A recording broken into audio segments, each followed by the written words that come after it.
O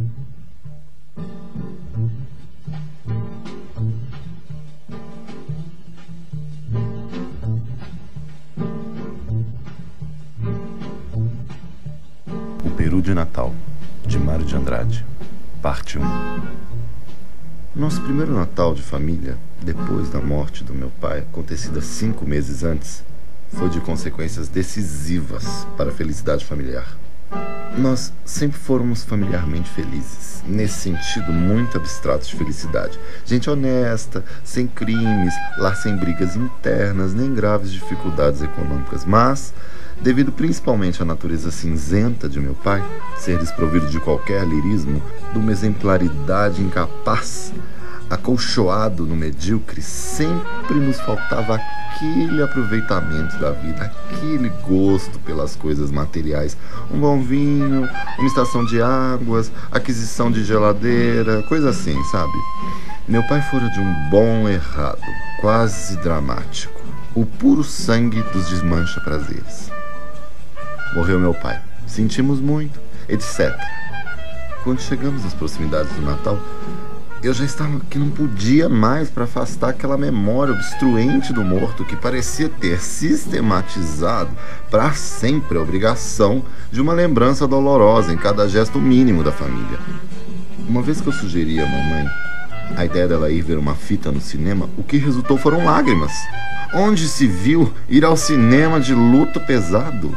A dor já estava sendo cultivada pelas aparências e eu, que sempre gostara apenas regularmente de meu pai, mais por instinto de filho do que por espontaneidade de amor, me vi ao ponto de aborrecer o bom do morto. Foi de certo por isso que me nasceu, esta sim, espontaneamente, a ideia de fazer uma das minhas chamadas loucuras. Essa fora, aliás, e desde muito cedo, a minha esplêndida conquista contra o ambiente familiar.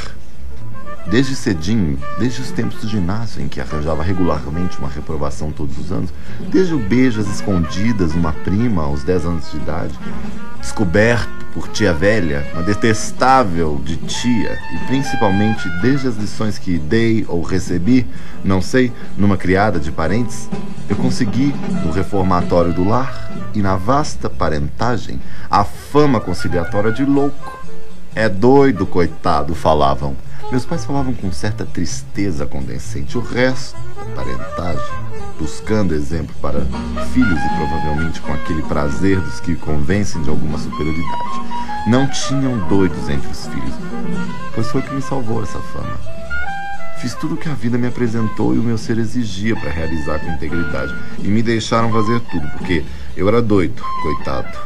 Resultou disso uma existência sem complexos, de que eu não posso me queixar em nada. Era costume sempre, na família, a ceia de Natal. Ceia reles, já se imagina. Ceia tipo meu pai, castanhas, figos, passas, depois da missa de galo, empanturrados de amêndoas e nozes, quanto discutíamos os 3 manos por causa do quebra-nozes, empanturrados de castanhas e monotonias, a gente se abraçava e ia pra cama. Foi lembrando isso que arrebentei com uma das minhas loucuras. Bom, no Natal quero comer peru. Houve um desses espantos que ninguém imagina. Logo minha tia solteirona e santa, que morava conosco, advertiu que não podíamos convidar ninguém por causa do luto. Mas quem falou em convidar alguém? Que mania! Quando é que a gente já comeu um peru na nossa vida? Peru aqui em casa é prato de festa. Vem toda essa parentada do diabo e... Meu filho, não fale assim. Pois falo e pronto. E descarreguei minha gelada indiferença pela nossa parentagem infinita. Diz que vinda de bandeirantes, que bem se importa. Era mesmo o momento para desenvolver minha teoria de doido, coitado. Não perdi a ocasião. Me deu de sopetão uma ternura imensa por mamãe e titia, minhas 2 mães, 3 com minha irmã.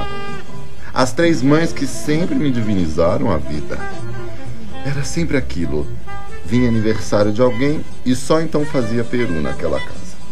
Peru era prato de festa. Uma imundície de parentes já preparados pela tradição invadiam a casa por causa do peru, das empadinhas e dos doces. Minhas 3 mães, 3 dias antes, já não sabiam da vida senão trabalhar. Trabalhar no preparo de doces e frios finíssimos e bem feitos, A parentagem devorava tudo e ainda levava embrulhinhos pros que não podiam ter vindo. As minhas 3 mães mal podiam de exaustas. Do peru, só no enterro dos ossos, no dia seguinte, é que mamãe com titia ainda provavam um naco de perna, vago, escuro, perdido no arroz alvo. E isso mesmo, era mamãe quem servia.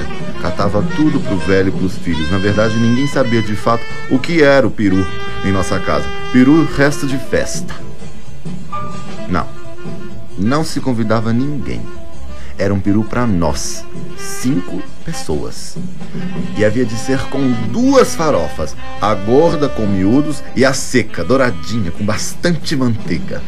Queria o papo recheado, só com farofa gorda. E que havíamos de ajuntar ameixa preta, nozes e um cálice de xerez, como aprendera na casa de Rose, muito minha companheira. Esta, claro, omitia onde aprendera a receita, mas todos confiaram.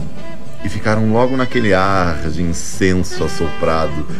Se não seria tentação do dianho aproveitar a receita tão gostosa. E cerveja bem gelada, eu garantia, quase gritando. É certo que com meus gostos, já bastante afinados fora do lar, pensei primeiro num bom vinho, completamente francês. Mas a ternura por mamãe venceu. O doido. Mamãe adorava a cerveja.